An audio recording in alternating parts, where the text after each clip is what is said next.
Between 1756 and 1763, England was involved in what they call the Seven Years' War, a war between England and France.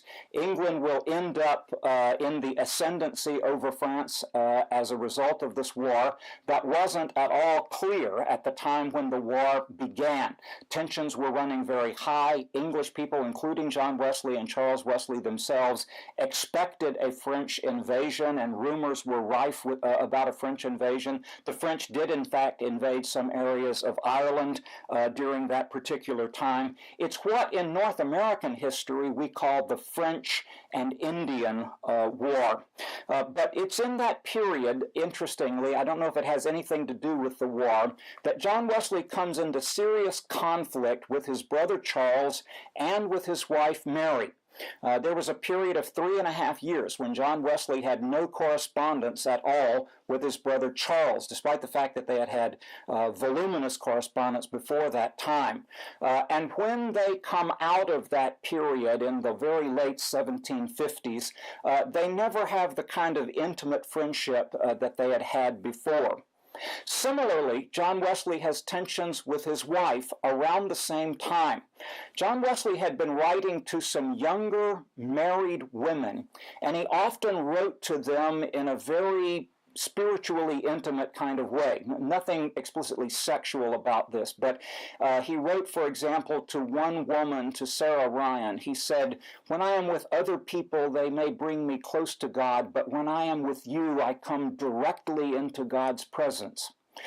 Well, John Wesley's wife, Mary Wesley, intercepted that very letter before John had put his seal on it while it was still in his pants pocket. She snuck into his room and read it, and she was furious. And I really think John Wesley's relationship with his wife was never the same from that particular time. There's a series of letters between them. Unfortunately, we only have John's letters to Mary. Mary asked John to destroy the letters that he wrote to her, and he did that. In fact, sometimes in his letters he says, "I have destroyed your letter in keeping with your wishes." But his letters to Mary are just extremely angry, demanding her to submit to her husband.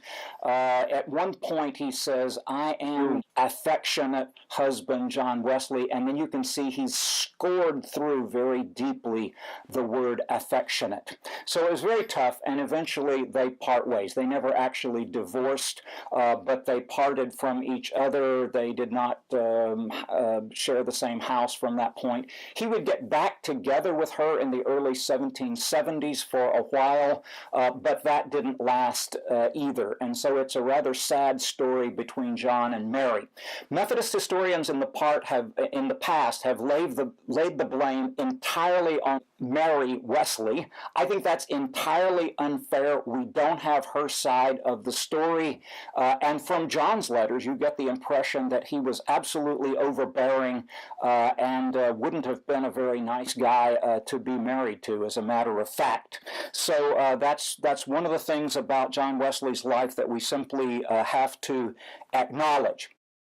In the 1760s, the early 1760s, during the period of the Seven Years' War, there's also tension within the Methodist societies, especially in London, where John Wesley was listening to some of his lay preachers, but some of them became very extravagant in offering prophecies, in offering harsh criticisms of the national church, the Church of England. Charles Wesley was furious about this. He said that if our preachers don't have that that tender affection for our mother, the church, they really shouldn't be Methodist preachers at all. He's having more and more doubts about the propriety of lay preaching that had actually been forbidden by one of the articles of religion of the Church of England.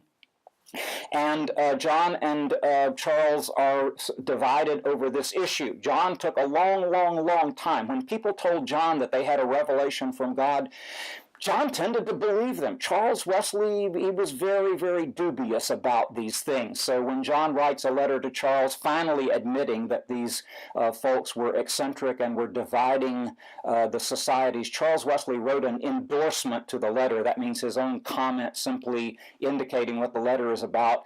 And it says, B, meaning brother, himself confirming my prophecy of the ranters. That's these very eccentric people in the Methodist societies. One of the things they were calling for at that time was for separation from the Church of England. John Wesley was not going to allow that, but his societies were becoming consistently more separate from the Church of England. In 1762 or 1763, he had met a man in London who claimed to be an Eastern Orthodox priest, a Greek Orthodox priest, a man who spoke both Greek and Latin. John Wesley could correspond and talk to him in both of those languages. Erasmus Aulonitis, or Erasmus Aulonita, as he called himself in Latin, offered to ordain one of John Wesley's preachers, John Jones. John Jones understood Greek, and apparently Erasmus ordained Jones, and John Wesley permitted Jones to assist at the Lord's Supper and eventually to celebrate the Lord's Supper in London among the Methodists. Charles Wesley was very upset about this, did not accept Erasmus's authority to act in England, and did not think Anglicans should acknowledge the ordination of a Greek Orthodox bishop. But it becomes another sign of the mounting tensions between the brothers in this particular period.